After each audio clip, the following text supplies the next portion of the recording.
So there is a profound, meaningful role for government, and it's improving the lives and fulfilling its role. How did we get to this place where Yeah. that perception is so different? Or am I wrong?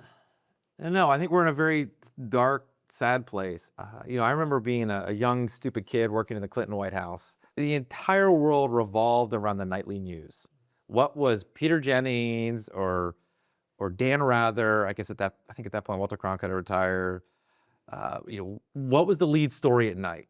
And that was it. It was like a 24-hour. Okay, start all over again. And as the internet got bigger and bigger, and unnamed platforms became more and more prolific, the ability just to throw anything out there to see if it would stick, has created this, well, for lack of a better, 120 some characters at a time, sort of mental grasp of this stuff. And I think everything just gets on all sides. I'm an equal opportunity basher. I think both parties, in this country have a lot of blame for this. The fact that you're no longer able to just sort of calmly disagree, but have a civil discussion about it.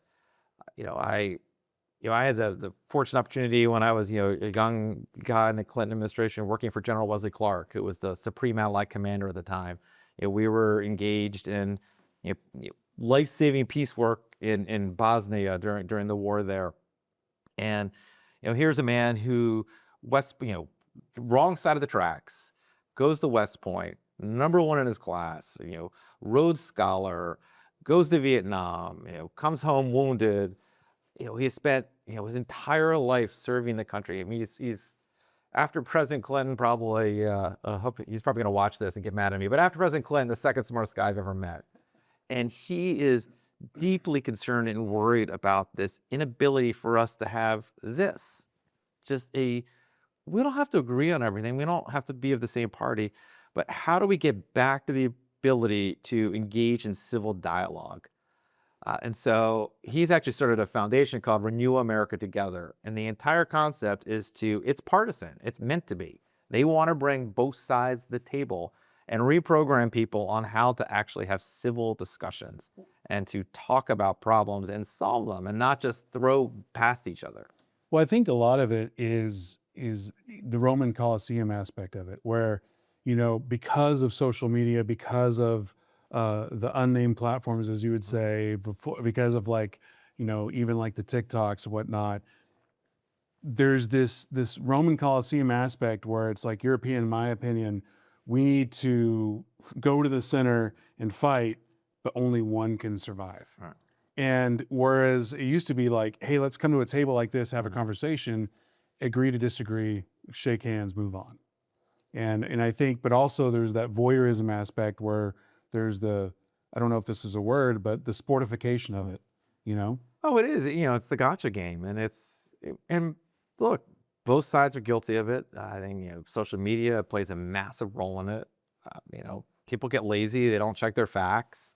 It's the great saying, everyone's entitled to their own opinion. You're not entitled to your own facts. Mm-hmm. That's, until we can sort of lower that rhetoric and get back to it, it makes me sad because as the years went on and I rose in the ranks and, I became the Assistant Secretary for Homeland Security, and I showed up to a crisis situation, you know what the back of my jacket said?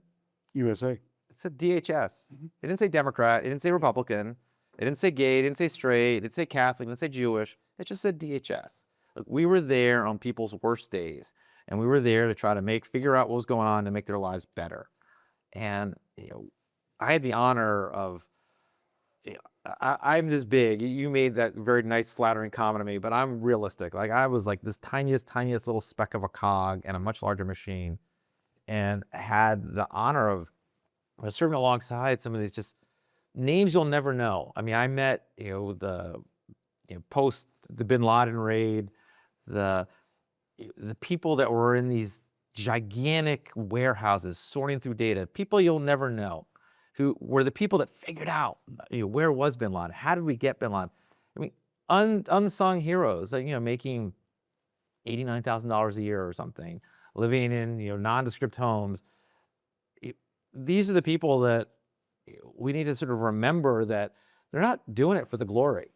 They're doing it because they truly believe in the better of the common good. And I think until we can, everyone take a collective breath and just say, we could disagree on, everyone got all crazy this last election. And look, elections are important.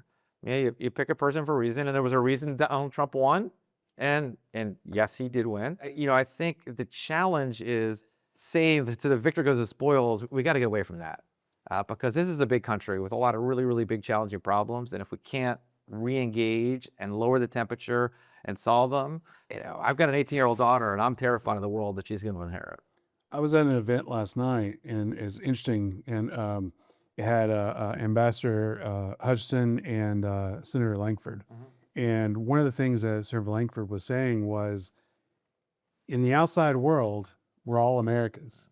And he was talking about how he was talking to Australia. He was like, but we don't understand why y'all fight amongst each other so much. And it's just like, because, from the outside looking in, we're all Americans, but we fight a lot.